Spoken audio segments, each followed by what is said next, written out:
A confirmation about the audio, please, guys. If the audio is clear and available, kindly confirm. Thank you.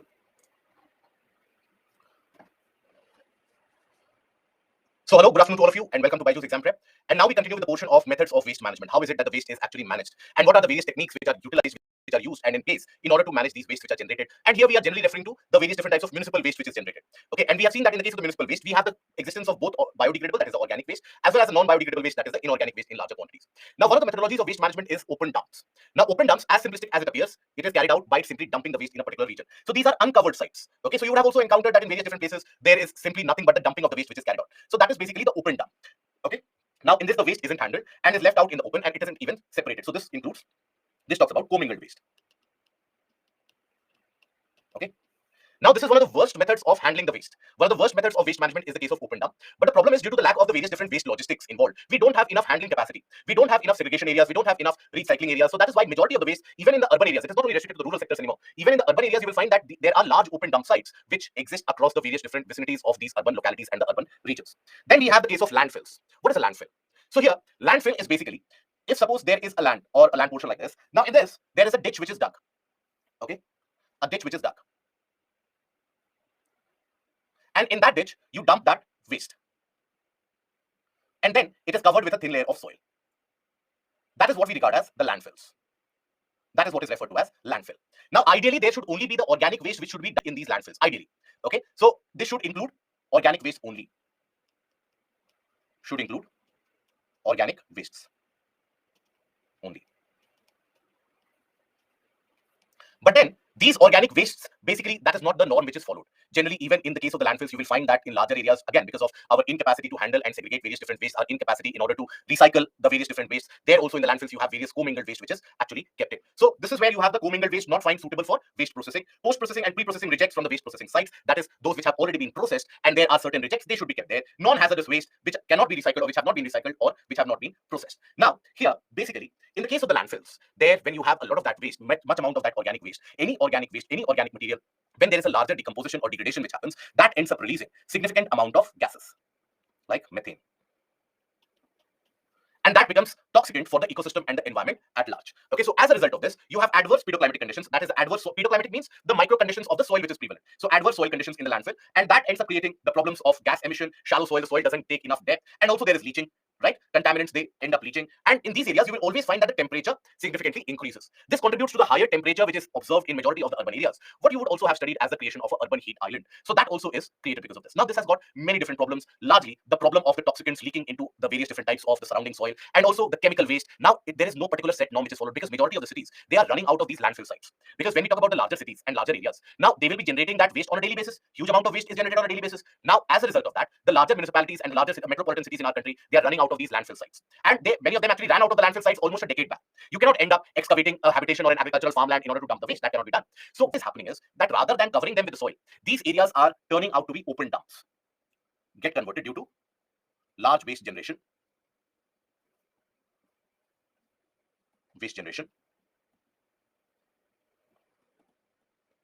The landfills are converted into open dumps.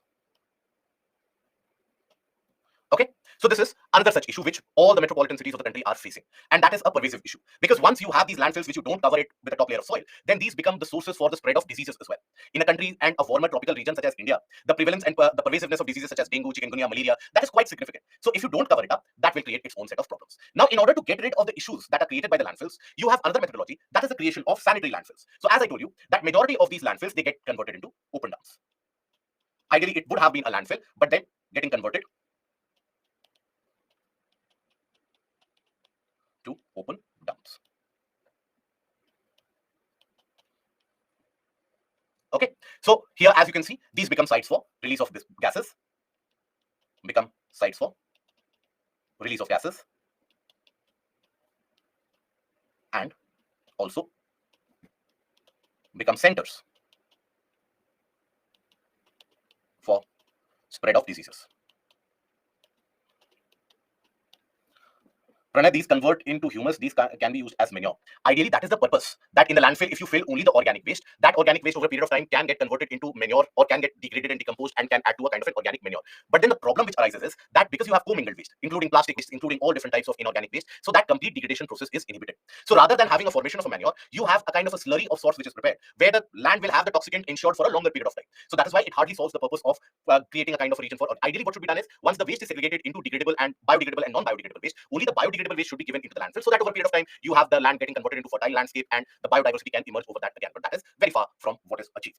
Now, in order to get rid of this problem of leachate, in order to get rid of the problem of leaking of those toxins into the surrounding regions, you do have the presence of a sanitary landfill. Now, in a sanitary landfill, what is done is basically that the excavated portion, first of all, is covered with a non-porous membrane. Base is covered with a non-porous membrane.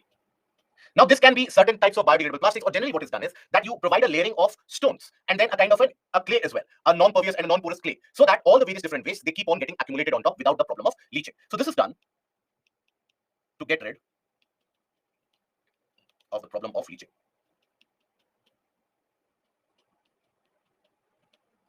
Okay, that is why it is carried out. Now, here, if you take a look at it, they are more sanitary and are constructed in a methodical manner to eliminate the problem of leaching. That is the prime purpose of constructing a sanitary landfill. And they are constructed on impermeable soil where that leaching problem will not happen, and lined with impermeable materials such as biodegradable plastics in certain cases, or simply plastics and clay. Now, the limitation is the costly transportation of the municipal solid waste to far away landfill sites. MSW here stands for the municipal solid waste. Done to get rid of the problem of leaching. Okay, the leaching which happens in the case of the open dump, the leaching of materials which happens in the case of the landfill, this is done to get rid of that problem. That is why in the excavated area is basically covered at the bottom and the base as well. Then we also have the role of the incineration plants. What is incineration? Incineration is the process of burning, right? Of combustion. So when we say incineration plants, so incineration is when you burn the garbage in massive furnaces at very high temperature. It is used to utilize energy or minimize landfill area, because any landfill area, if you would have basically dumped all the waste without treating it, then it would occupy a larger volume. But if you burn it down, obviously the amount of waste would be reduced, the amount of waste matter would be reduced. Now, as you carry out the combustion process, now there are significant amount of hot combustion gases which include N2, CO2, H2O, the waste gas in general, oxygen, and other combustible residue, carbon residue, etc. Now, energy is also produced in the process. When you burn the garbage, energy is produced as a byproduct. So, energy is produced in the process. Okay. Now, this energy which is produced can be utilized for conversion of water into steam, for boiling water in general, and that energy can be utilized for running and functioning of turbines, generation of electricity, can be utilized, used for electricity production. Okay, so that is basically the role played by the incineration plants. Then this is where you burn the garbage. Now, you cannot end up burning the garbage without treating the waste gases. Now, without treating the waste gases, if you're burning the garbage, you're polluting the environment even more than what the normal conditions or the normal processes would have done so. So that is why here you have to always end up treating the waste gases. So the waste gases need to be treated.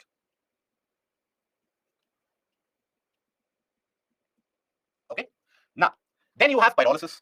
Pyrolysis is a partial burning. It is an incomplete combustion. It is a complete combustion is carried out in incineration plant. Pyrolysis is a kind of an incomplete burning where you don't provide oxygen for any combustion process to happen. Oxygen is a necessary input that you need to provide for any combustion to be carried out. So in the case of pyrolysis, there is the burning of materials in the absence of oxygen, or in a controlled atmosphere of oxygen. So when you have an absence of oxygen, there is incomplete burning, combustion. Now, not all the kinds of waste, they can be carried out to the process of pyrolysis. Okay, so this is not how all the various different waste can be treated. Only the organic waste, the carbonaceous waste, for example, firewood, coconut, palm trash, corn combs, cashew shell, paddy straw, sawdust. These are carbon-based organic compounds. They undergo or they are carried through the process of pyrolysis. Because if you carry out the incomplete combustion of the inorganic or the non-biodegradable compounds, then it will not solve any purpose for that matter. So here you need to carry out the only carbonaceous organic waste is burnt.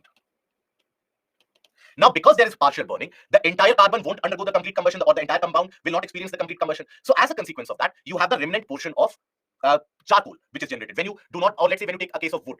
Now, if you burn the wood entirely, completely, that would require too much amount of oxygen as well. Here you are not providing oxygen, so you carry out incomplete combustion. So that wood will be converted into a wood charcoal, or any carbon compound would be converted into charcoal. So here, get converted into charcoal.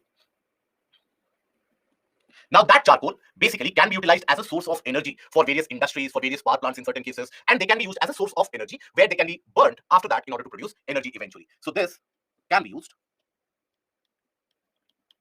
as a source of energy. they can be used always as a source of energy. So why not inorganic waste? Because if you burn or carry out an incomplete combustion of inorganic waste, it will not produce any charcoal. It will simply add on to the waste generated. So for that, you have incineration plant where you carry out the combustion of organic as well as inorganic waste. But here the purpose is to produce some source of energy in the process, so that that particular charcoal which is produced can serve after that as well. Is that understood, Avni, or is doubt which still prevails? How to treat waste games? In the brief, your question is not very clear. Stubble can be burned here, yes. They can be partially burned here. Not inorganic because there is no carbon to produce charcoal. Even if there is some amount of carbon, but there are other impurities as well. And that impurities won't allow the combustion of carbon to happen at all. So you will have a kind of a amorphous waste which is accumulated, and that won't solve any purpose at all. Okay. Now, after this, we have the process of composting. Composting is a process of biological degradation in simple terms. Okay. How to treat the waste gases? Okay. So the waste gases, basically, they can be treated with the help of scrubbers, or filters as well. So what are scrubbers? So scrubbers, basically, you have wet scrubbers, dry scrubbers. So in which the waste gases, they are passed through a kind of a setup. Okay, so here, let's suppose the waste gases are put through here. And after that, they are, first of all, these gases, they are treated with sprays of water so that the heavy contaminants and the particulate matter, they settle down, which can be separated. Then they are put through the various different set of filters. And these filters, these have chemical reagents on them, which will react. Let's suppose few of the chemical reagents will react only with sulfur dioxide. Few of the chemical reagents will react only with, for example, the nitrous oxide. So that is how with each different filter and each different layer, you can have the accumulation and treatment of those gases. And eventually, you can have the clean gas at the end of it, or a clearer gas. Okay, now, composting is where organic waste, they are decomposed, they are degraded. So a decomposition process is carried out. So it is a biological process in which the degradable organic waste is decomposed into a humus-like substance. We have studied about the various stages of decomposition earlier. So that decomposition is carried out. It is done in the presence of oxygen by various microorganisms, primarily fungi and bacteria. They carry out the process of decomposition, but oxygen is required. For the process of decomposition to happen, you do need the availability of oxygen. You do need the availability of oxygen in terms of the airflow as well. You do need the availability of microorganisms, and you do need the availability of some amount of moisture, some amount of in terms of warmth as well. Warmer temperature is where the rate of decomposition is really high. Now, the final product is high in carbon and nitrogen and can be utilized as a manure. Can be used as an organic manure. Okay, that can be used always as an organic manure. And this nitrogen is anyways very much required for the augmentation of soil fertility, because the plants require nitrogen. It is one of the macronutrients that the plants require. And almost all the soil is naturally poor in nitrogen. So when you enrich the soil with these particular components, what do we have as a result of that? As a direct consequence, as a direct result of that, you will have the lesser requirement of fertilizers and chemical inputs. So less requirement of chemicals and artificial fertilizers. Okay, so it makes the crops, makes the process of agriculture more eco-friendly. Okay, that is what is carried out in the process of composting. So the compost which is generated is basically a dark brown kind of substance. So here, if you will observe, the input required for the composting to happen is for basically the organic matter.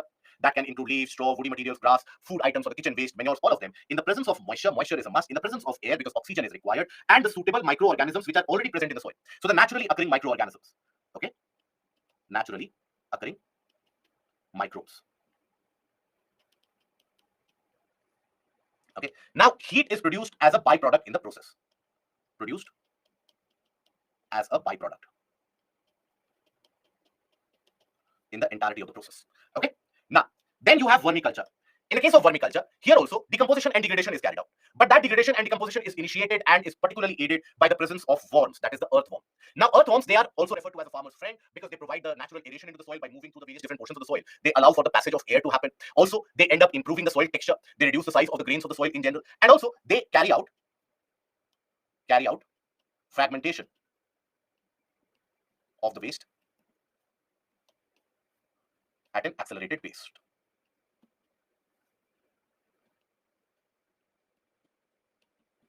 Okay, they carry out fragmentation of the waste at a very significant accelerated pace. Now these worms break the waste, and the added excreta of the worms makes the compost very, very significantly rich in various different nutrients. So this is also a basic form of decomposition. This is carried out for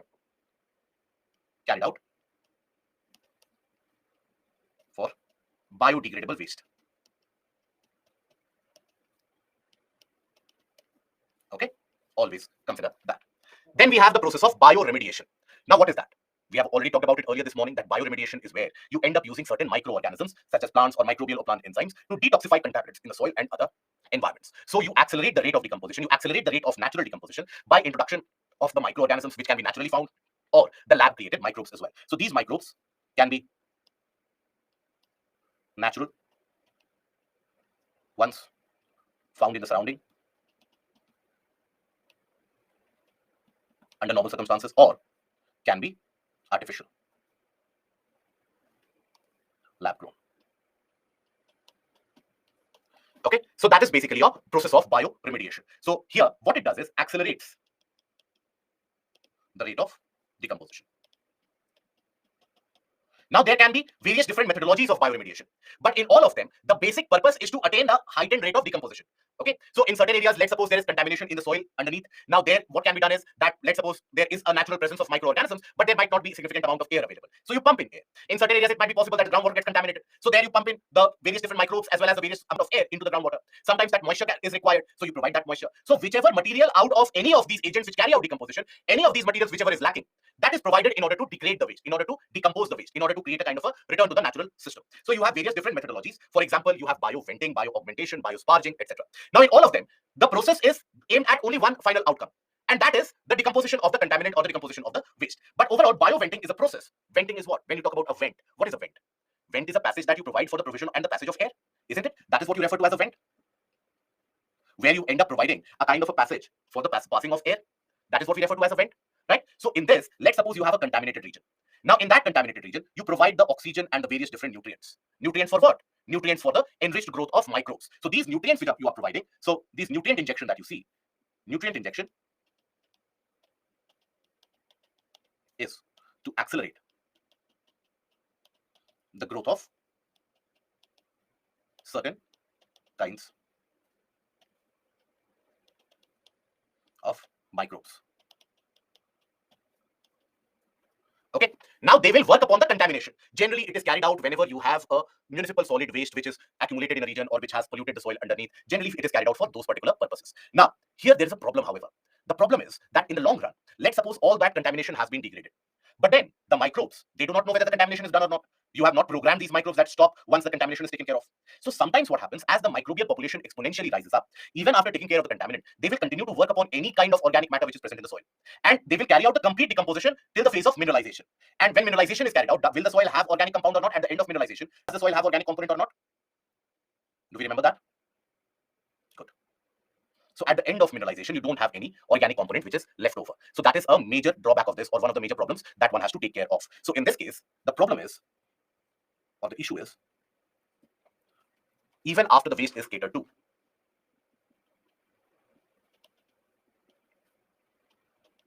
waste is taken care of,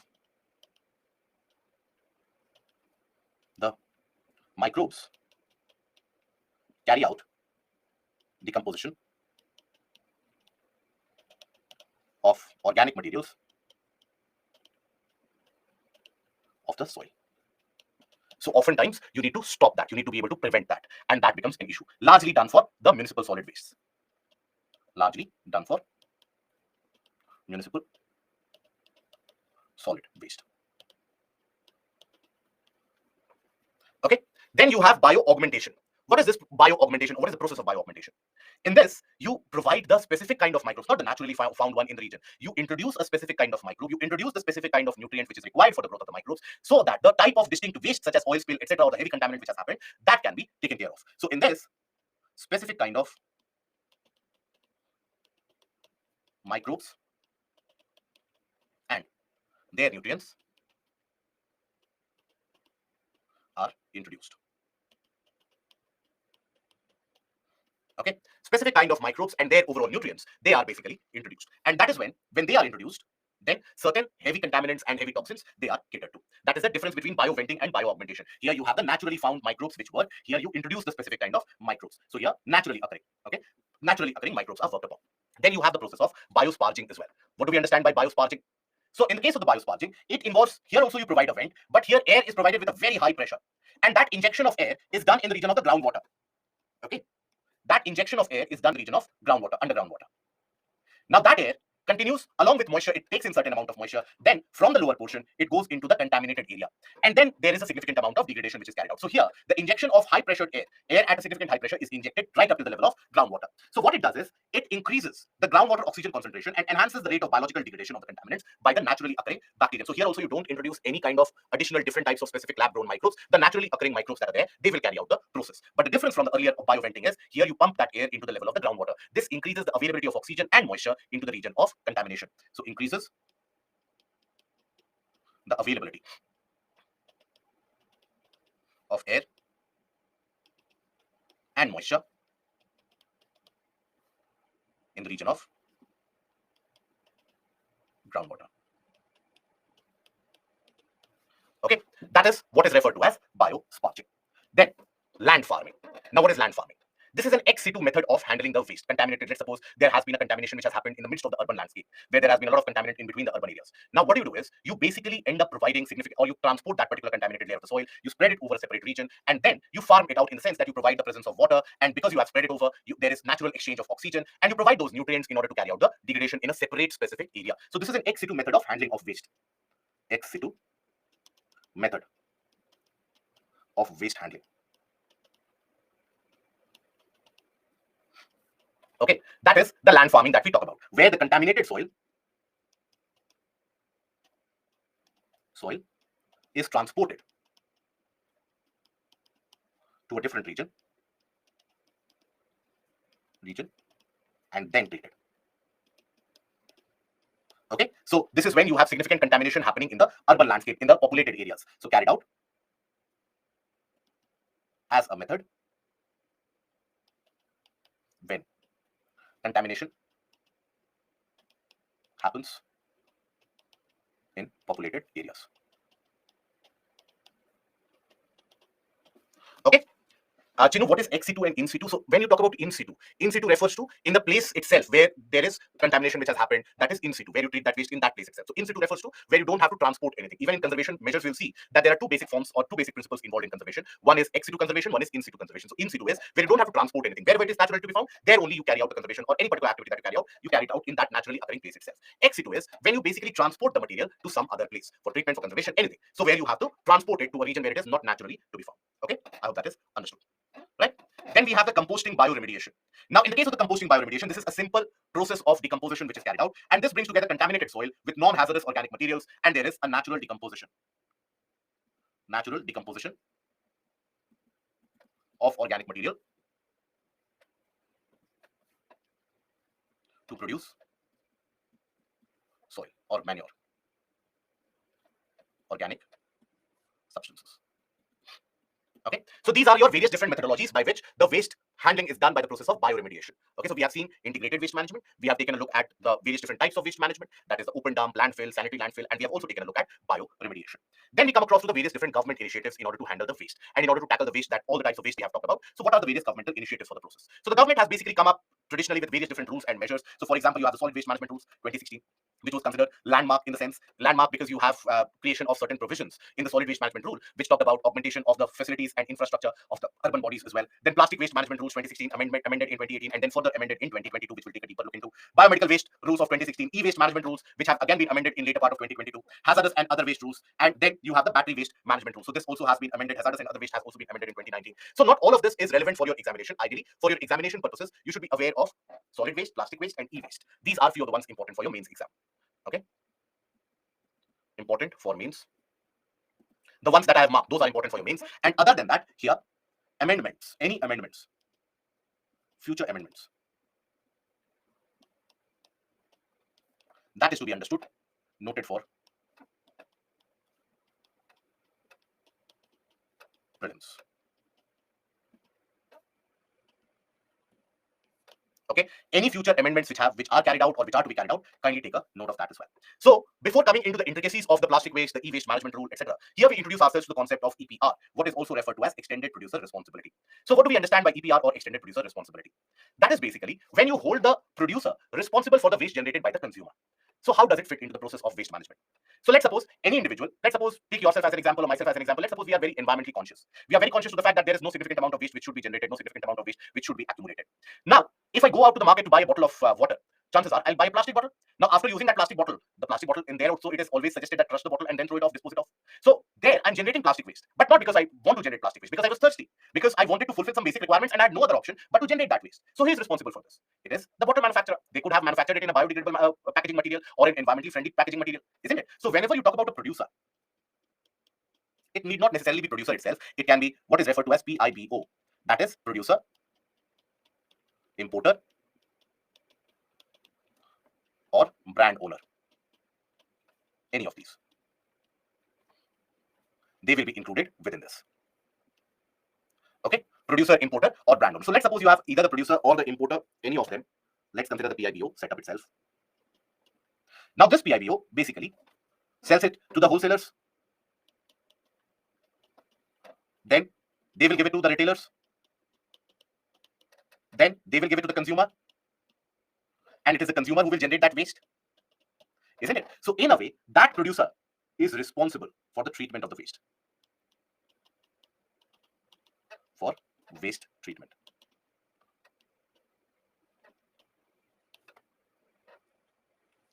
Now, what is the purpose of this? The purpose of having an EPR is not only to cater to a kind of an increased amount. For example, you have increased amount of plastic waste which is generated, increased amount of e-waste which continue to get generated. So not only will it cater to the waste management aspect, it would also end up ensuring for a significant proportion that the producers or the importers or the brand owners, in a way, they are nudged towards a more eco-friendly packaging material and a more eco-friendly manufacturing process, where the products themselves, they are much more eco-friendly. Because if they end up manufacturing products which are eco-friendly, then there won't be significant waste generated, isn't it? So that is why the purpose is twofold: to fix the accountability of waste management,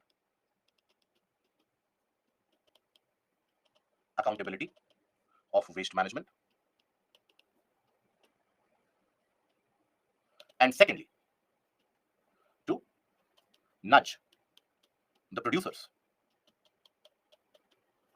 to manufacture eco-friendly products.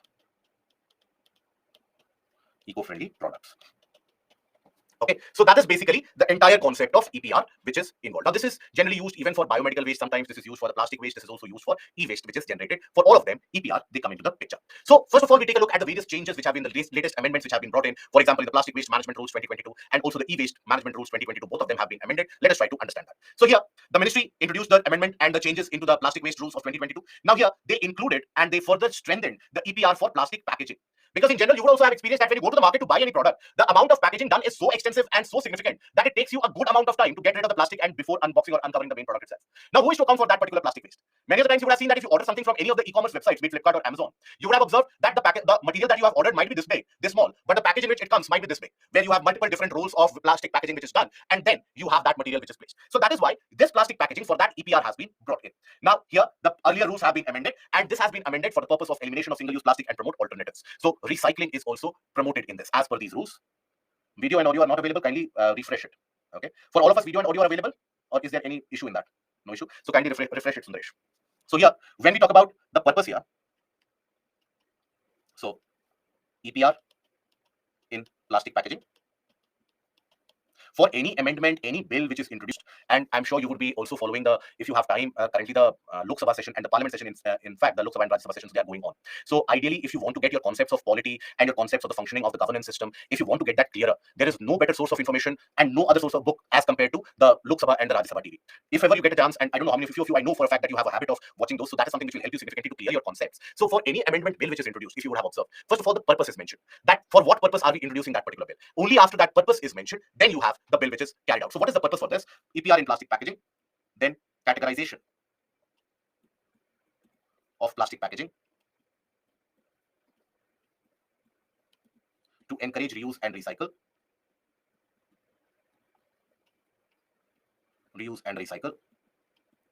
And also, in a way, elimination of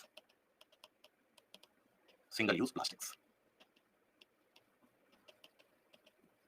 Okay, so that is basically the prime purpose behind this rule. Now let us understand what the categorization is. Now categorization, again, this is these amendment rules that is relevant for your prelims, for your mains examination. Okay, for your mains examination, that is, so even if you are appearing for the mains next year or year after that, this amendment rule becomes important. So what is done here? First of all, for the plastic packaging, let us understand that. Now here, reuse of rigid plastic packaging material has been mandated in the guidelines to reduce the use of fresh plastic material. So reuse has been mandated. That is the extract of it. Reuse has been mandated. Okay. Then after that, EPR certificates. Now this is where it is considered to be very forward-looking, and for this, the Environment Ministry and the Environment Minister actually receive praise from all sides of the benches of the Parliament, even from opposition benches, etc., and even from many sections of environmentalists. This has got a forward-looking agenda, and this can significantly alter the way in which we take care of the EPR or we handle the EPR. But obviously, whenever there are a few people who will give you support for that, there will be multiple people who would also oppose that. So there is a significant opposition and concern for that as well. As a civil services candidate, you should be able to look at both sides of the argument. Always, I will maintain that. The ability to look at both sides of the argument, that is only what will make you neutral. Otherwise, in the present day context, earlier what used to happen was around 20 years back, 25 years back, there would be only one source of information, that would be the national news, the DD1 news that you would have, and the basic newspapers, and they would have the narrative of one particular kind. So always it would be a simple narrative which would be built up. But in the present day of polarized world, it is very easy to form a biased opinion, something that you should absolutely refrain from. So here, what are these EPR certificates and what is the purpose of that? So first of all, understand what is the problem with EPR that we are facing. So I'll take you back to that particular slide where we talk about the EPR. Now here I talk about the PIBO. Okay, and understand this once. That is something which will be applicable even in the case of e-waste. Okay. Now I'll take the example of any particular kind of a waste. Let's assume I'll take the case of any of those large e-waste or electronic item manufacturers. Let's take the case of Samsung, or let's take the case of Apple. Now Apple is a company which specializes in manufacturing of gadgets, electronic items. That is its specialty. Electronic items. Now, Apple, suppose, is held under this EPR norms that you have to be responsible for the e-waste that you generate or the your users will generate. Now, Apple's specialty is the manufacturing of electronic items. Apple's specialty is not that where it will accumulate the waste, how to handle the waste, how to extract the waste materials or the important items from the waste materials, or how to recycle. That is not the specialty of Apple, is it? So that brings about a kind of a failure to complete these EPR targets. Majority of the plastic large scale, let's say large scale manufacturer, for example, you go out there to buy a refrigerator or a television set. It will be wrapped in so many layers of styrofoam and plastic that that particular company, while packaging it, has provided. Now you cannot expect a company like Sony to be specializing in recycling of plastic. That is not its specialty, is it? So that is where what has been done. It was found out that majority of these PIBOs, they have not been able to fulfill their EPR targets, which have been set by the government. Why? Because there is a lack of specialization. They don't have the ability to handle it. So what they end up doing in the process is, let's suppose you, after 3 attempts, you decide to open up a startup. Let's suppose, and that startup you have, because you have studied there's a lot of scope in waste to energy. So you open up a startup for waste to waste minimization or a kind of a waste utilization, waste recycling, etc. So you open a particular company, ABC. And your specialty is not manufacturing of plastic or manufacturing of electronic items. Your specialty is waste handling and management. That is your specialty. Now you are taking care of the waste which is generated. So for the waste that is generated, you will be given EPR certificates because you are handling that waste. So all that waste that you have handled, let's suppose you have handled 1,000 tons or 100 tons of waste. Let's assume that you have handled 100 tons of waste. 100 tons. Right. Now for these 100 tons, you will be rewarded with certificate for that. The government agency, the ministry will give you with a certificate for the 100 tons. Now let's suppose Apple had a target that you have to take care of 50 tons of waste. You have to ensure recycling and management of 50 tons. Let's suppose the target is 50 tons. Now, here, Apple doesn't have the capability or the wherewithal to carry out that waste management. So what it can do is, it can buy the certificate from this ABC. That certificate is bought for 50 tons. And in return, Apple will pay ABC significant amount of rupee. Right? Now, that is basically where you are trading the EPR certificate. It can also happen. It can also happen in a way where, let's suppose ABC has sold this to a particular bank or any particular FI, financial institution. Let's suppose. Now, if you have given it to a particular financial institution, that financial institution will then pay ABC some amount of money. Okay? And that financial institution will sell it, the certificate, to PIBO. Right? And that PIBO will pay money to this. So that means the certificate can be traded. By the way, I'm sure all of us, if we have attended geography, I'm sure by this point of time, all of us would also have attended economics session. Right? Are we comfortable with economy? Can we give the example of economy? Or are we not comfortable with the subject of economy? Yes, you're comfortable with that? Perfect. So you would have studied about the commercial papers, right? You would have studied about the commercial papers, CDRs, etc. Are we aware of that? In the portion of banking, I'm sure you would have studied about the commercial papers, etc. Right? So you do know that they can be traded eventually, and it is the holder of that commercial paper who will get paid the money. Comfortable? So that is the same aspect of this certificate as well. Okay? Now, after this, here, when we take a look at it, so basically, you will observe that EPR, in a significant first, guidelines allow for sale and purchase of surplus EPR certificates, and it sets up a market mechanism for the plastic waste management. Now, what it does is, makes the achievement of target possible, which in earlier cases, many of them could not do so. Allows establishment of companies or organizations with expertise, then caters to waste management, and eventually in the process generates economic activity. Okay, it is able to generate economic activities as well in the process. Okay, then there will be a maintenance of a centralized online portal, and that centralized online portal will be maintained by the CPCB. Okay, for what? For registration as well as filing of annual returns by the producers, importers, and brand owners, that is the PIBOs, plastic waste processors of all the waste. That is, what is the amount of waste that you are generating, what is the amount of waste that you are handling, all of that will be catered, and for that, the PIBOs will have to register themselves on this online portal. Now, the categorization of plastics. So there have been various categories and the categorization has been done. So category 1, category 2, 3 and 4.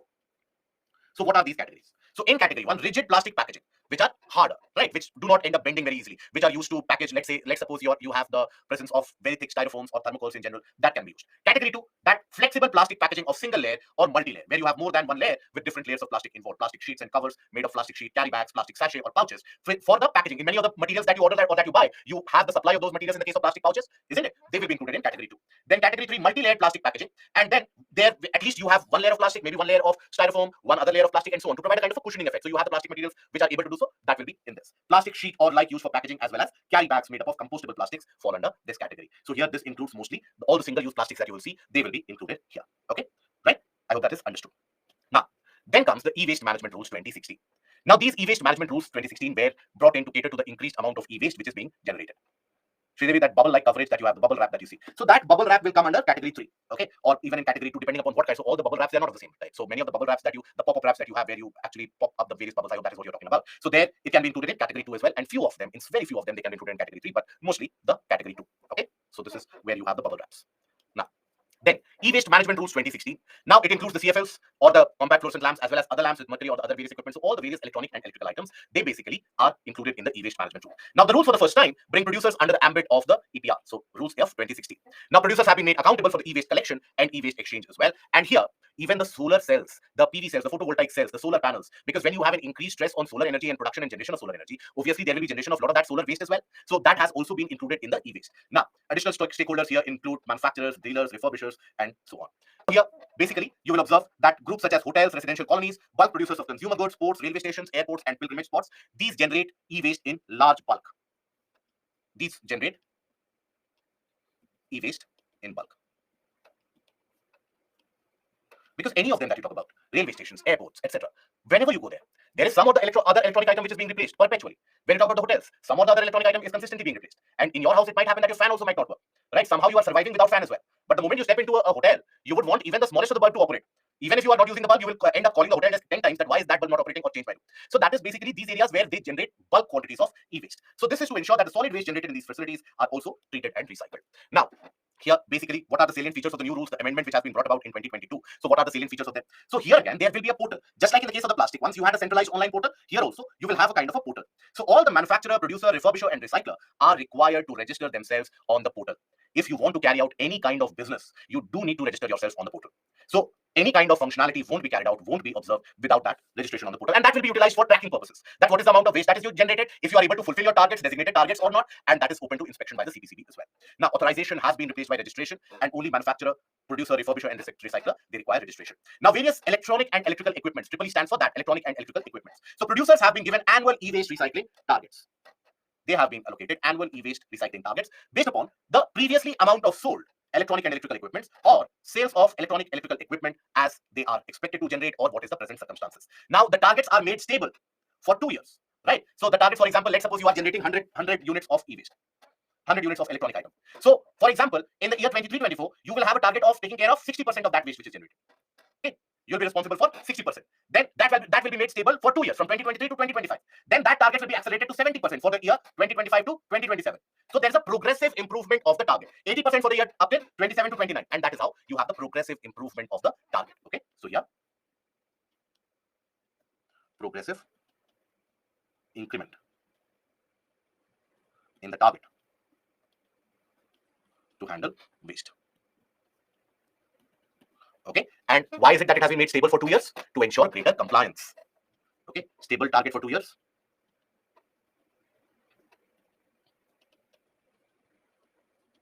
To ensure greater compliance.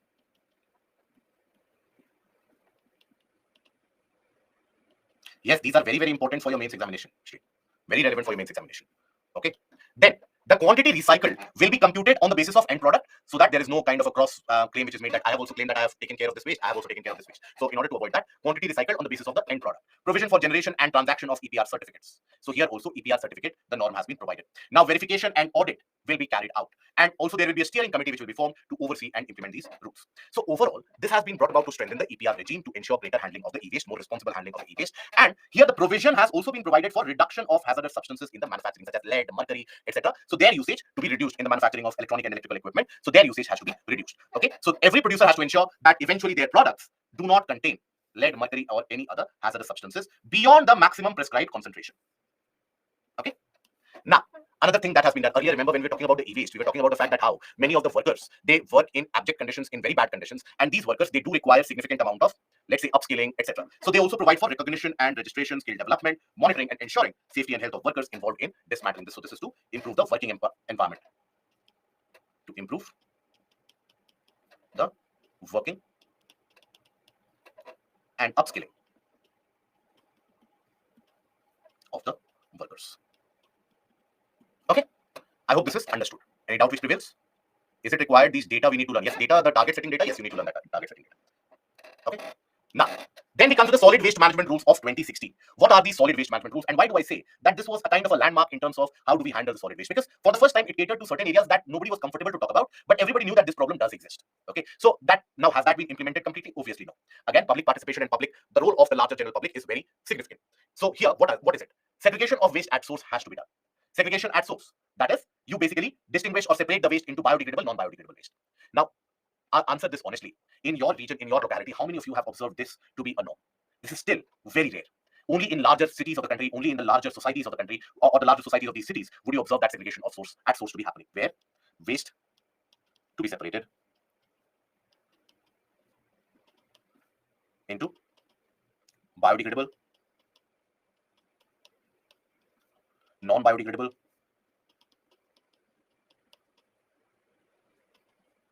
medical waste. That's segregation. Obviously, that is not to be carried out. Right, that is not at all carried out. In many of the areas, that is not carried out. Only if you have certain RWAs or the certain residential welfare societies, only they are able to do so. They are enforcing that. That is why people do so. Otherwise, if you talk about the larger countries, still you have 99% of the population which doesn't segregate the waste at source.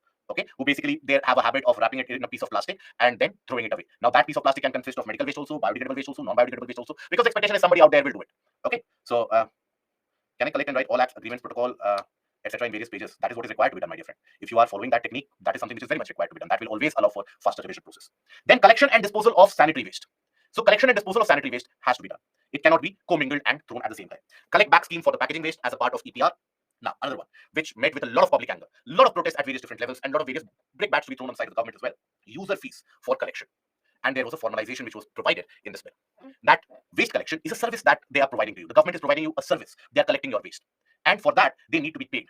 They're not asking you to pay 5,000, 10,000 rupees for the collection of the waste. They're asking you a nominal sum so that they can take care of the waste logistics. They can ensure that they pay the people that they employ. The rag pickers, the garbage pickers, the segregators that they employ, they should be paid. But then, what was the outcome of it? People were, in general, I don't know how many of you recall this, there were a lot of various different protests, various different opposition which was done. And the normal thought process is that one thing that I'm doing is I'm basically providing you my garbage, which is so very pure and which is so very privileged. And then I should pay you for that as well. So people did not pay. People would not pay. And when the municipalities would come to collect, they would simply say that there is no garbage from my side. And silently, when the municipal trucks or the large auto rickshaws which collect that waste, they would move by, they would throw the waste on the road itself. That now the government will take care. Now who will take care of it? So that is where it is the role of the public to ensure that their region remains clean. And for that, some amount of money needs to be paid. For all of that, what is the larger public solution that the larger public provides? You interact with any individual in your society, any individual in your community, in your family, who maybe has not delved so deep into the various different topics. Ask them about it. They will tell you, why should we pay for this? And once you say that this is a service, they will tell you that the government should take it out of their own pocket. Okay, who will pay the salary for the various different rag pickers, etc. The government should do it. Then you ask them, where does the government have the money? So much tax is paid. Do they pay the tax? No. On top of the fact that we have one of the least number of formal taxpayers in the country, this adds to the problem of the poverty of the municipalities and the municipal organizations. And that is where, due to this, the garbage is as it is, not segregated, not collected at source, and significantly dumped. Then, waste processing and treatment and promoting the use of compost in farming to promote organic farming as well as waste handling. To promote organic production of crops and waste handling. Then promotion of waste to energy, that the waste which is generated, they should be utilized to produce energy, as is being done in the regions such as Singapore, etc. That is something which should be carried out. Now this will minimize the waste as well, minimize the waste generated, and also fulfill the energy requirements. Okay. So these are few of the key pointers. By the way, from this area, UPSC has already asked the mains question previously, and the question was not complicated. The question was as simple and as direct as bring out the key provisions of the Solid Waste Management Rule 2016. So whenever such new waste management rules, etc., forest conservation, etc., comes into picture, that is how direct UPSC can be.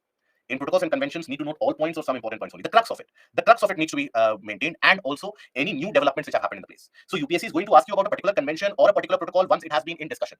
In the mains exam, in the prelims, UPSC has got a kind of a free run. And by the present pattern of prelims that you see, there have been a lot of random questions which are there. This is the reason why this year, I don't know how many of you are aware of it, but generally when people get selected for various different services, I hope all of us are aware that they have to report to the Lal Bahadur Shastri National Academy for Administration in Missouri. Now, many of them, they don't do so for the foundation course. The foundation course, which starts from, the reporting is from 1st of August, and inauguration of the new batch is to happen tomorrow. So, and there's a lot of fanfare and a lot of hue and cry for that. So, generally, all the people who get selected, they are invited for that foundation course. Not many of them join. Ideally, around 420, 430 people, they end up joining the foundation course. Rest of them, they basically put in an additional year that I will give other attempt. This year, however, after looking at the question paper of the prelims this year, there has been a record number of joining for the foundation course because people, they don't want to take the risk anymore. That once I've cleared this, let me take the services, whatever I'm getting. So this year, already Alabasna has indicated that more than 500 people have joined for the foundation course, which is a kind of a record number for them, which they have never witnessed for the past couple of decades. So the prelims is turning out to be so very unpredictable that you have to ensure that your preparation is mains oriented. And if your preparation is mains oriented, your basics would be covered. And that is the only armory that you have. That is the only weapon that you have in your armory that will help you conquer the prelims. If you start chasing the kind of weird questions that are being asked in the prelims, that whether an orangutan uses a stick to eat ants or whether the honeybee flaps its wings more to give an indication to food or not, if you start chasing these particular factual questions, there is no end to it. Because next year UPSC will definitely not ask about orangutan, definitely not ask about honeybees. So that is why always have your preparation with an orientation to mains examination. Now, after this, we come to the portion of the noise pollution. Noise pollution, where you have an unwanted noise level or an unwanted level of noise which is created, that is noise pollution. So regular exposure to elevated sound level that may have adverse effect in human or other organisms, that is referred to as noise pollution. Okay, regular exposure to elevated sound levels that you have, that will have adverse effect. Okay, now noise pollution in our country is again a commonality. The moment you step outside of your house, you will be exposed to significant amount of noise pollution. So that is a common feature here. So basically, you have the noise pollution which is caused by various categories. In order to get rid of that, in order to have some amount of control of that, what is done is that various regions have been put under different categories, and there's a limitation about the total amount of noise pollution which can be done, right? Or the total amount of noise which can be emitted. So industrial area, the day limit, the night limit; commercial area, also you have a day and a night limit; residential area, and then you have the silence zones. Silence zones are those where you need to have a particularly lower level of noise. What are those silence zones? You have the educational institutions, hospitals, as well as the courts. Why? Because the judiciary wields the power, one of the greatest power of them all. So an area comprising not less than 100 meters around hospitals, educational institutions, and courts would be declared as silence zone. It makes sense to declare a region around a hospital or an educational institution as a silence zone, but courts, well, courts are always situated in the externalities of the city limit. But still, when we talk about courts, the courts can set the norm, so that has been declared as a silence zone. Now you have various different types of noise pollution: construction activities, heavy traffic, then train horns, wild birds, frogs croaking. Now, majority of them, we don't even consider them as noise. For example, I'm sure majority of us, we would be very comfortable hearing the sound of the wild birds and thinking about that this is a kind of a pleasant sound. But then that is also an exceeding limit. So what are the various causes of noise pollution? So when you take a look at the various causes, industrialization, the working of the industries. And the working of the industries, that is something, and the running of the machineries. Industrialization means running of machineries. Right? So that is the cause of noise. Poor urbanization. Now, if you have a kind of a planned urban landscape, there won't be that much amount of noise which is created. But when you have a poor level of urbanization, as is the case with all the urban areas of the country, even when you talk about the planned cities, you don't have many planned cities in our country. All are a kind of an inorganically set up or kind of haphazard urban areas which have been created. Now, in almost all of them, you will observe that there are very narrow lanes and bylanes, very narrow. Now, in those narrow lanes or bylanes, if you have, let's say, even two wheelers, when they crisscross, there is a kind of a rush there. But then what happens? What we end up doing is, because we are so very ambitious, we ensure that even trucks will move through here. We ensure from the other side cars will also move in from there. Why? Because obviously traffic norms, who follows traffic norms? Nobody. Traffic norms is for the weak, isn't it? So that is why nobody follows traffic norms. So once you have these narrow lanes surrounded by tall buildings from all sides or tall constructions from all sides, now whenever you have a traffic jam, regardless of the fact that whether you are able to move or not, unless and until you honk 10 times, you blow the horn 10 to 12 times, there is not a greater level of satisfaction which is achieved. And you would have experienced this. That is why the modification of horns that you have, the number of modifications of horns that you have, that is one of the highest in our country. So that is where all these horns, we utilize it on the road. Now, where will that horn and the sound go? That will be reverberated through these areas, and that will create a lot of noise. So poor urbanization and a concentration of population density leads to concentration of these noise levels in certain regions. Social events which are a method or a process of celebration, etc., that becomes one of the largest areas of noise pollution. And at that point of time, nobody cares when you are celebrating. See, if you are not partaking in that social event, you will have a complaint that there is a lot of noise. If you are yourself are a participant or an organizer of a social event, the first thing that you prepare for while organizing any such event is what? A big loudspeaker. The bigger the loudspeaker is, the better it is. So that is obviously going to be a source of noise pollution. Transportation, be it the metro trains, be it the buses, If you talk about the state transport buses, they create noise with a vengeance of sorts, right? When the buses, they will start honking, well, there is no escape from that. Construction activities, now recently you had a kind of a notice which was given to certain builders in certain of the metropolitan, because they end up creating a lot of noise, especially during night time. Fireworks and loudspeakers, for that I don't need you don't need me to tell you. You yourself are much more mature to understand that these fireworks, even if it is a birthday, even if it is a 5-month anniversary of or 5-month birthday of a kid, there will be fireworks, there will be loudspeakers, right? We basically require an excuse to create that noise, and we do love that noise as long as we are taking a part in that. Then agricultural machines, significant amount of noise pollution is caused. Defense equipments. Now, which defense equipments are we talking about when we talk about noise pollution here? Which kind of defense equipments? Let me see. Which can create a noise? Good, Vinita. How many times have you heard the guns blaring? Have you heard guns in whichever area you are living? Have you heard the guns blaring? I don't think so. We don't have that kind of condition in our country. Missiles. When was the last time that you heard the sound of a missile? Okay. Yes, sonar is correct in the case of marine areas. So it is basically the kind of sonic booms which are created by perfect sonic booms which are created by the aircrafts, the helicopters, right? Good. So the aircraft, the helicopters, that is what is something which disturbs quite significantly. If you have been into the areas such as Gwalior, Pune, even for that matter Goa, Ambala, in these of the defense towns, if you have been there or if you have grown up in these areas, or Bangalore, now you would have consistently heard these kinds of supersonic sounds of the planes moving by, the sonic booms created by them. So that is the noise. Now this also creates underwater noise as well. Yes, helicopters as well. So that creates underwater noise as well in many of the cases. Explosives. Here we are talking about the controlled explosives, not the explosives used for terrorist activities. The controlled explosives. Controlled explosives. Controlled explosions. For what? For the purpose of mining, construction. For these activities, you use the control explosions. That creates significant amount of noise pollution. Effect of noise pollution, it brings about hypertension and sleeping disorders, especially amongst the younger and the older population. It brings about hearing loss, cardiovascular issues, strokes happen, dementia, Alzheimer's, and it has got a very, very deleterious impact on the animals, the pets, for example. Any of you, if you would have seen the case of pets, you would have observed that how scared, or the normal species of animals that you find on the roads, you would basically be feeling pity for them, the amount of impact that it has. While rocket and satellite launching, yes, then you can talk about, yeah, that also creates noise pollution, but it is not a common occurrence, but yes, you can always list that. That is correct. Okay. So diseases due to contaminants we have already taken a look into. Nitrates, cadmium, fluoride, mercury, arsenic. We have taken a look at all of these contaminants. That will be relevant for your prelims, the portion that we have already covered earlier. Now we come to certain important conventions when it comes to handling of the waste and the various aspects of the waste. Okay. Right. So we'll take a look at that. But before that, we'll take a break. And after break, Saurabh will address that. So we'll take a break of 10 minutes and then be back. Okay.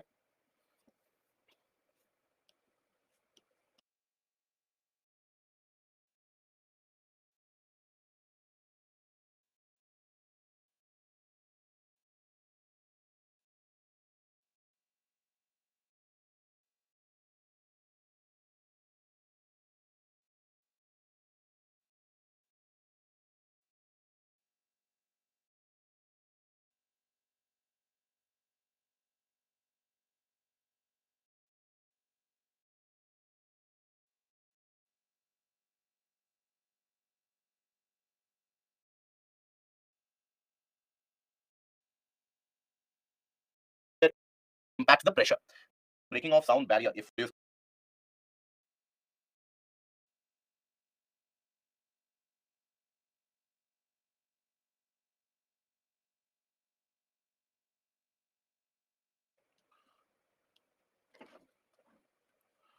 a confirmation about the audio, please. If the audio is clear and available.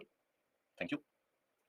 So, Saurabh, you had a question about the breaking of sound barrier, if relevant. So, even though that's something that you encounter in the portion of science and tech, sound barrier is referred to as whenever any object ends up moving at a speed faster than sound.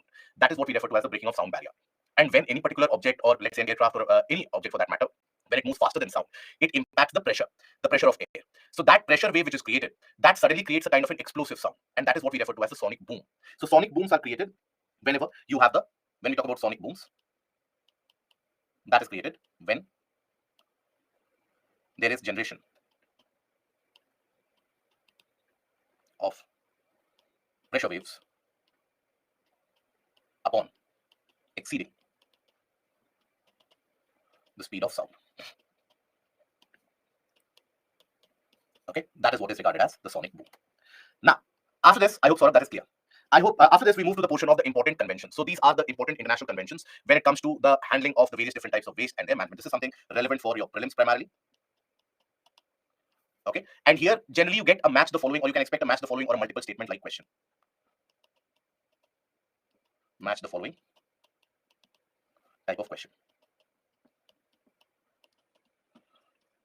Okay, now when we talk about the Minamata Convention, Minamata Convention was brought about in order to handle the mercury poisoning and mercury contamination, because mercury contamination is what leads to the occurrence of the Minamata disease. So it is an international treaty designed to protect human health and environment from the various human caused factors such as mining, etc., which ends up releasing mercury and mercury compounds. It was signed in 2013. Now, after that, it covers all aspects of the life cycle of mercury, controlling and reducing mercury across a range of various different products, for example, mining, manufacturing and trade of mercury and products containing mercury at all, disposal of the waste of mercury, emissions of mercury from the industrial facilities. All of them are monitored and covered under the convention. Now, countries that have ratified are basically bound by the international law in order to put the controls in place to ensure that there is not significant amount of contamination of mercury. Now, mercury contamination causes Minamata disease. And what is that disease? It is characterized by peripheral sensory loss. That is your sensory organs that we have on our body. They don't end up responding anymore due to nerve damage, tremors or shaking, and both hearing as well as visual loss is experienced in the process. So here, this Minamata disease is, for the first time, it was experienced in the region of the Minamata Bay in Japan, where you had a lot of people falling ill because of consumption of that mercury contaminated fish. And this mercury travels through the system in the form of biomagnification. So mercury travels through the food chain,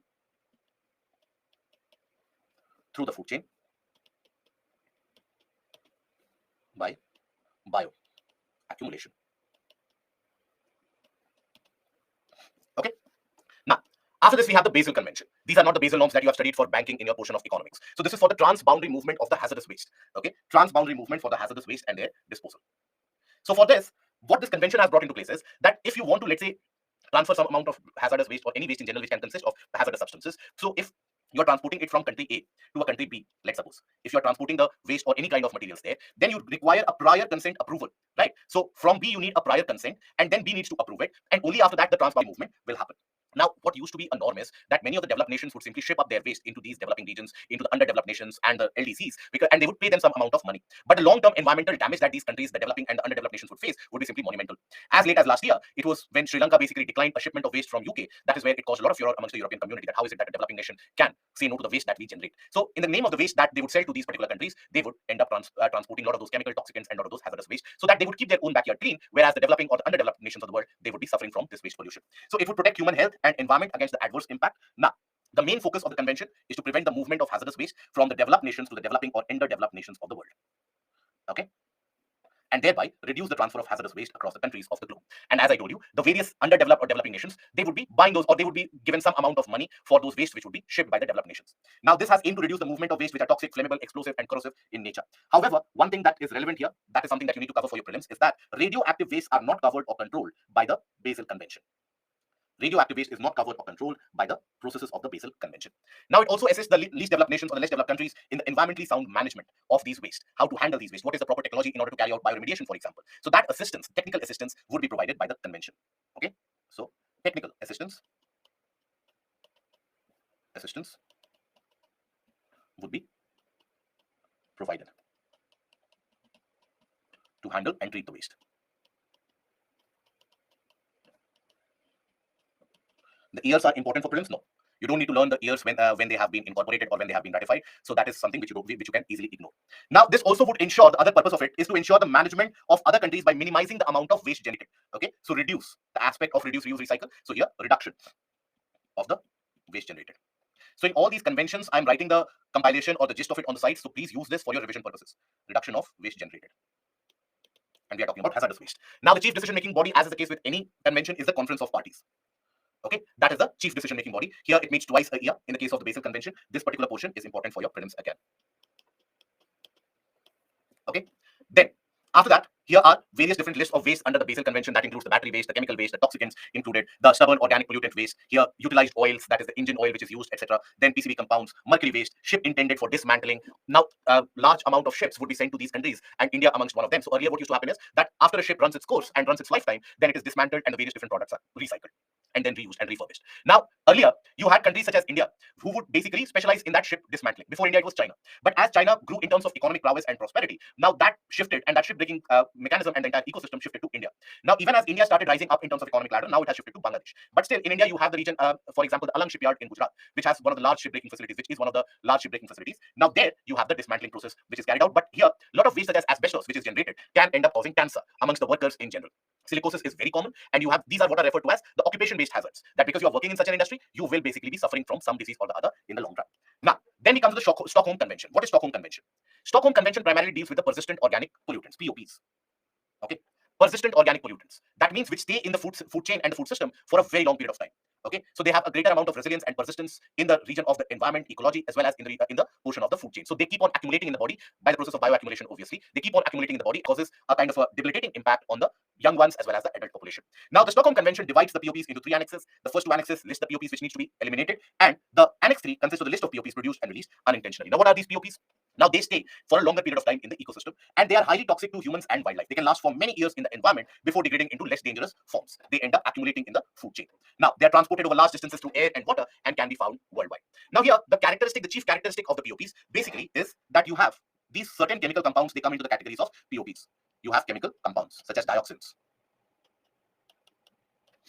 Now, here, not all the chemical compounds can stay into the environment for a very long period of time. So, what are the characteristics required? First of all, POPs, they need to be water insoluble. Why?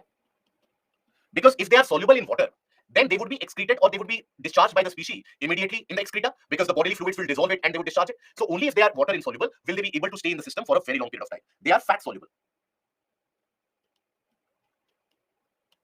And hence they embed themselves into the fatty layers of the various different cells. That is where you'll find them to be embedded into. Okay, so that is how they get embedded into the fatty layer of the cells, and they are basically provided from one particular area to another, or one particular species to another, especially when it comes to lactating mothers, not only in humans but in general as well, in other species as well. So when the mother or when the young one feeds on the mother's milk, that mother's milk is primarily dominated with the fatty cells and the fatty tissues. So those fatty cells and tissues, basically they add on to it, and that is where you have the contaminant which gets transported or transferred. So get embedded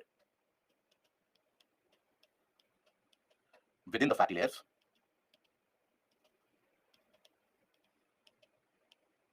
transported or moves through the food chain. Okay, then this is the categorization that you would see. These are the various POPs. So pesticides, industrial chemicals, and also the byproducts which are generated, they have been included as per the Stockholm Convention to be controlled, to be eliminated. So basically all the various different POPs, they are categorized into three annexes. Annexes basically mean here the aspect of classification. So here one is or the top two, they have to be eliminated completely, and the third one is which gets produced in an inadvertent manner and a non-intentional manner. Okay, so here the salient points of Stockholm Convention, again relevant for prelims.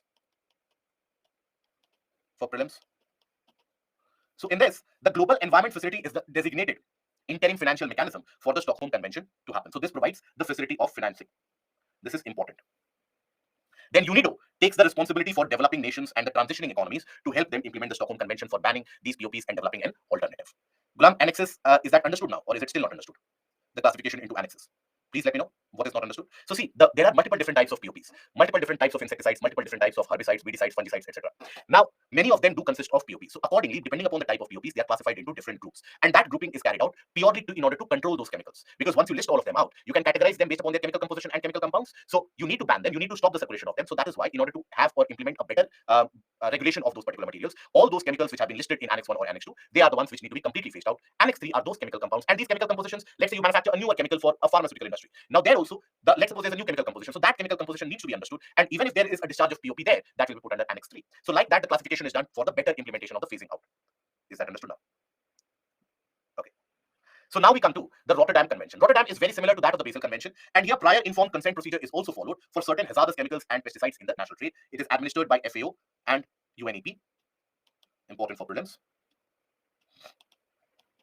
Now, it consists of list of chemical pesticides and industrial chemicals which have been banned or severely restricted. So that are banned or severely restricted, all those chemical pesticides and all the various different chemicals which have been used for coloring agents, etc., which from one area or the other, from one convention or the other, which have been completely banned. So their movement, their production, etc., is tracked by the Rotterdam Convention. Any concern related to pesticides and industrial chemicals promotes their inclusion into the Annex 3.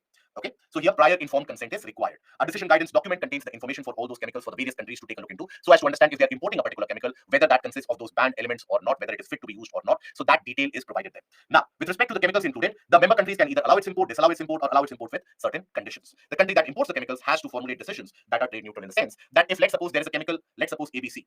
Now, if as a country, India decides to import this chemical, let's suppose, because of certain exigencies, certain requirements. Now, then India cannot have a kind of a preference that I will import this chemical only from Russia. If you have taken a decision to import this chemical, hazardous chemical, then after that, you have to be trade neutral. You have to be open to it. That any country which follows the norms of the trade, that which is ready to offer you in the favorable conditions and the favorable terms, you have to get it from them. You cannot show biases in that case. Okay. Now we come over to the portion of climate change. This is something which is very important for your mains exam. For the mains exam, here you get questions about the basics of climate change.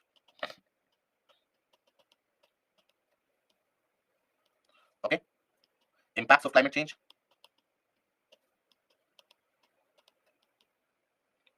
sea level rise.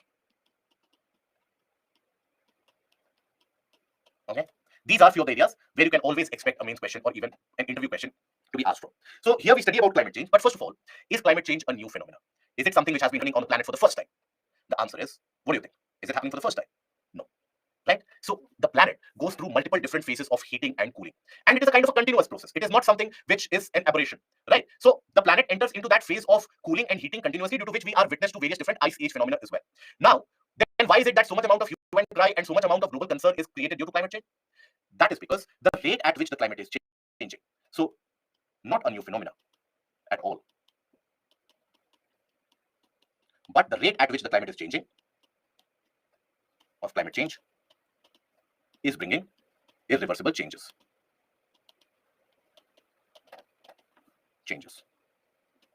in the global environment. Okay, so it is that particular rate of sudden climate change which is significantly concerning and discerning. So when we talk about global warming, that is the phenomena of increasing average air temperature near the surface of the earth over the past 1 or 2 centuries, and that has been happening. Why? Because of increased amount of emission of greenhouse gases. Ever since the period of the industrial revolution, the amount of greenhouse gases which have been emitted into the atmosphere has been significantly exponential. So that is bringing about certain irreversible changes. Okay, now here we also talk about the aspect of greenhouse effect. Any of us having any doubt about greenhouse effect? What is greenhouse effect? No? Okay, so we understand greenhouse effect. Good. So very briefly, let me tell you about it. So greenhouse effect is about when you have the planet surrounded by the various different gases and the atmosphere as well. Let's suppose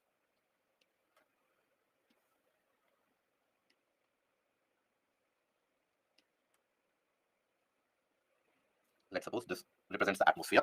Now, when the solar insolation comes in, that solar insolation is received in the form of short wave radiation, and then that heats up the surface of the planet. Now, surface of the planet also, when it starts heating up, it starts emitting that radiation in the form of long waves. And those long waves, in the presence of the greenhouse gases, what are the greenhouse gases? You have, for example, CO2, you have, for example, nitrous oxide, you have water vapor, carbon monoxide, even aerosols, that is, for example, black carbon that we discussed. All of these, they end up forming a kind of a blanket, and they will limit that heat, or they will encapsulate that heat, send it back to the surface, causing maintenance of temperature. And in case where you have excessive amount of these greenhouse gases, that leads to prolonged heating as well. So that is what is greenhouse effect. So under normal conditions, it is beneficial. Under normal conditions, it is beneficial. Why? Because it helps maintain the temperature of the planet. Helps maintain the temperature of the planet. Okay. And when you have excess greenhouse gases,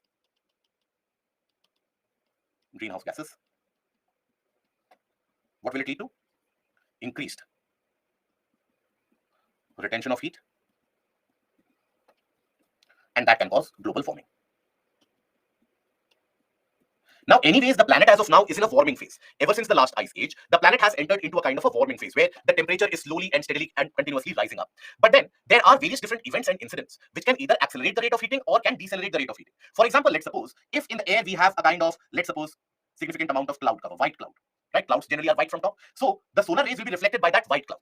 So this will provide some amount of cooling on the surface, isn't it? Rather than that, let's suppose if you have, when we talk about the region of the Arctic, you have deposits of, or let's talk about the region of the Himalayas, something that we will more closely associate with. Now, in the region of the Himalayas, you have the deposits of black carbon, which has happened because of the pollution in the northern part of India. Significant amount of black carbon has moved over to the region of Himalayas and deposited itself. Now, those black carbons, when they are, and these are very small particles, they will basically dull the coloration of the ice. And once it becomes darker, the ice starts becoming darker. It starts absorbing greater amount of heat. Rather than reflecting larger amount, it will start absorbing greater amount of heat, and that will lead to an accelerated rise of temperature. So there are certain factors which would lead to an accelerated rise of temperature. There are certain factors which would provide some amount of cooling. That is what is referred to as radiative forcing.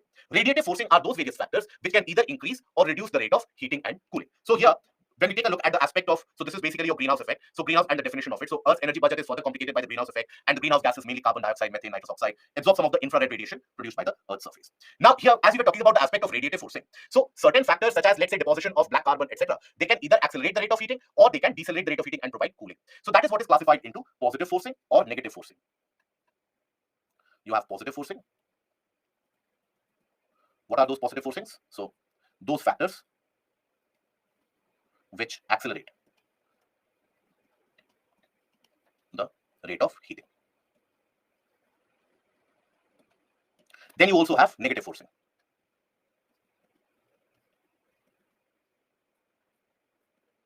That is those factors which provide a significant cooling. Okay, that is the classification. So what are the factors which can provide cooling? For example, as I told you, coverage of or the presence of significant cloud cover, that will reduce or that will improve the amount of reflection, so lesser amount of heating of the surface. For example, let's suppose when you have sulfur dioxide. Now, sulfur dioxide, when it goes higher up into the atmosphere, that sulfur dioxide combines with the vapor molecules, water vapor molecules, and that forms very microscopic whitish aerosols. Now, those aerosols, they start reflecting the amount of sunlight received, right? So when we talk about SO2 based aerosols, they reflect the solar rays, and that provides cooling. And that is what we regard as negative forcing. And this sulfur dioxide in large quantums is released whenever you have a kind of a volcanic eruption. You have large amount of release of this sulfur dioxide that gets released in very large quantities. So that is where you have the SO2 based aerosols emitted and created whenever you have a volcanic eruption. That is why when scientists and ecologists and environmentalists, they talk about the artificial methodologies of cooling the planet, they always talk about the SO2 based cooling which can be carried out, the sulfur dioxide based cooling which can be carried out. So here, if you take a look at it, this is a report presented by the IPCC, that is the Intergovernmental Panel on Climate Change. And IPCC, basically, when it published the report, it talked about the impact of the various different agents. For example, greenhouse gases, they will always provide heating, so this is positive forcing. So all this is positive forcing. Okay, this is positive forcing, which causes warming. This is what we refer to as negative forcing, which provides significant amount of cooling. So for example, here you will observe that certain aerosols, right? So black carbon, that provides heating, whereas when we talk about SO2 based aerosols, they provide cooling. Then cloud cover. Cloud cover also ends up providing cooling because why? They start reflecting the materials from the top of the surface itself. Then change in albedo because of the reflectiveness of the Earth's surface. So Earth's surface also reflects almost 20 to 25% of the solar rays which fall upon it. That is why from space the Earth appears like a blue planet, because it will reflect that. So that is again basically going to create a cooling activity. Okay. So these are your major greenhouse gases. The major greenhouse gases in terms of what can trap the amount of heat. Now, these are not the only greenhouse gases, by the way. These are just the major greenhouse gases. So you have methane, carbon dioxide, water vapor, nitrous oxide, etc. They provide or they trap the heat. When we talk about water vapor, it is one of the most potent of the greenhouse gases because they end up trapping heat and retaining heat for a significant portion. Now, once they rain heat, they will warm the region. So they warm the surface. There is a greater evaporation from the surface as well, isn't it? So here you will observe that wherever there is a significant amount of moisture or water vapor present, there is a substantial amount of evaporation caused in that region as well, greater amount of heating caused. So it is a kind of a feedback loop mechanism. That is, water vapor increases the heat retained. Now, if there is an increase in the amount of heat retained, that is when you will observe greater evaporation from the surface. Now, if you have a greater rate of evaporation from the surface, that would mean what? More vapor, in a way. Water vapor. And that will fulfill the kind of a cycle. So that is why whenever moisture is very high, it kicks on a kind of a feedback loop mechanism where it continues to heat the particular region for a longer run in general. Then carbon dioxide. Now, carbon dioxide not necessarily will be released only by anthropogenic factors. Carbon dioxide is also released by natural factors and natural causes. For example, whenever you carry out any kind of decomposition or natural decay of organic matter, respiration as well, when you breathe in, breathe out, that also will release carbon dioxide. Whenever you have a volcanic eruption, that releases carbon dioxide in humongous quantity. For example, as I would already have given the example of volcanic eruptions in Krakatoa, that is the western part of Indonesia, that the Krakatoa eruption which happened. Now, that eruption was something which happened, or the volcano erupted way back in 1880s. The eruption has been so massive and the eruption was so very explosive, it released so much amount of carbon dioxide that it is estimated that it would take almost around 200 years for all of that carbon dioxide to be dissipated into the atmosphere. So that is why even the natural processes, including like outgassing from volcanoes, combustion and natural decay, they would release carbon dioxide. Now, carbon dioxide is naturally absorbed as well. And these regions where the carbon dioxide is absorbed, they are referred to as the natural sinks of carbon dioxide. For example, CO2 is taken by plants. And the plants will take in CO2 for what? For the photosynthetic process. So that is what is also sometimes referred to as the green carbon. I'll give you the definition of it later on as well. Then CO2 absorbed by the oceanic surface.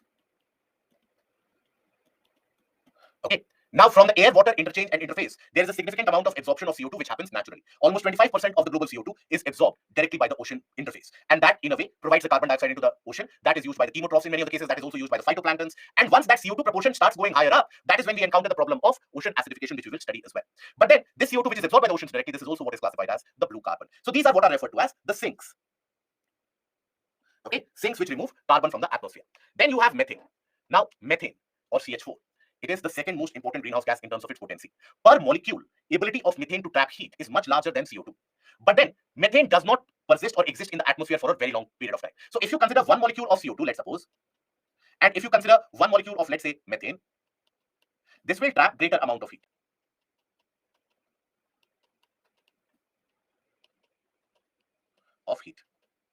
But then the problem is, or not the problem, but the good thing in that matter is that this methane molecule dissipates into the atmosphere very quickly by forming hydroxide ions. So the atmosphere in itself forms a natural sink for methane, gets dissipated very quickly. Dissipated much quicker as compared to CO2.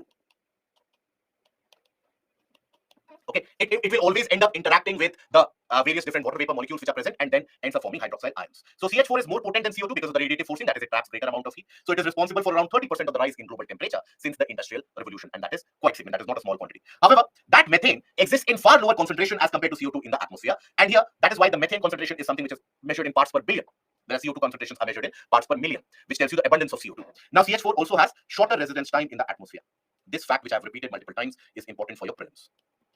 Even this particular portion is relevant for your prelims. Okay.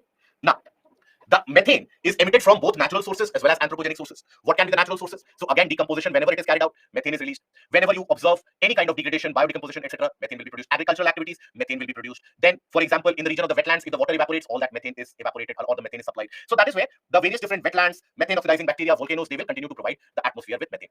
Even when we talk about the animals, the gases that they release, that also is very rich in methane. The cow dung, for example, is a rich source of methane emission. Now, that is when you go for, or whenever you have the animals or the various organisms, when they go for the digestive process, that also produces methane. Whenever you carry out any kind of animal slaughter, from the smallest to the largest, that releases a lot of methane. So agricultural industry is one of the agricultural sector rather is one of the large sources of emitters of methane. Okay, that is why precision farming is advised. That when you are cutting a particular, or when you cut a tree, that releases carbon dioxide, also methane also. So when you are harvesting a crop, if you do it in an unscientific manner, it will end up causing a lot of methane pollution. Okay. Now, primary natural sink for methane is the atmosphere itself, as methane reacts readily with the hydroxyl radical within the troposphere to form CO2 and water vapor. Okay. Now here, when we talk about methane, so there we talk about another area which has become a source of concern for the past few years, and that is the peatlands. Are we aware of the term peat? Are we aware of the classification of coal into anthracite, bituminous, lignite, and peat? I hope that much we are aware about. So peat is the worst form of coal in terms of carbon content and is where the coal has not completely converted into, or where the wood has not completely converted into coal. That is peat. Now, what do we mean peatlands? So here you have certain areas across the planet where you have significant amount of vegetation in the form of dead trees, etc., which is submerged under water, submerged under significant amount of water. Okay, and here you have the various dead trees, dead vegetation, submerged vegetation as well. In certain cases, not everything will be dead, some submerged vegetation as well, but a lot of these dead trees are present. Dead vegetation which has been swamped over by water for a very long duration for the planet's history. Now, this has got a lot of methane which is trapped. Now, with climate change, these peatlands are experiencing evaporation. Regions of submerged vegetation, largely in marshy areas, largely in marshy regions. Okay, so regions of submerged vegetation, and this vegetation can be dead and living. Now, due to global warming, these peatlands are experiencing an evaporation of water at a large scale, and also due to the encroachment, construction activities, etc., that water is being removed.